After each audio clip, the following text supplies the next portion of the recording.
拖咗120日，我終於過嚟拎啦。今日我嚟咗猶如被忘記了嘅古埃及文明大展。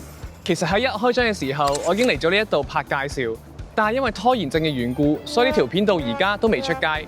所以我而家做緊1日1 Reels 挑戰，失敗嘅就請晒所有 follower 食飯，為嘅就要戒斷拖延症。入翻正題先，其實當時嘅我咧係 join 咗博物館嘅會員，所以係有呢一個好靚嘅法老限定公仔。但因為佢冇貨，再加上有拖延嘅關係，所以今個月尾咧就要到期啦。終於今日嘅我捨得嚟拎，捨得開箱啦！同大家開箱睇下先，3、2、1，得得，係唔係有一種過咗氣嘅感覺咧？其實我都覺得佢仍然可愛嘅，只不過潮流實在變得太快啦。4個月前可能佢仲係身份嘅象徵，但係今天大家已經將佢遺忘啦。不過我一樣會珍惜你㗎。唔知道你哋屋企又有冇啲過咗潮流嘅收藏品呢？歡迎喺下面留言。我係21，我哋聽日見。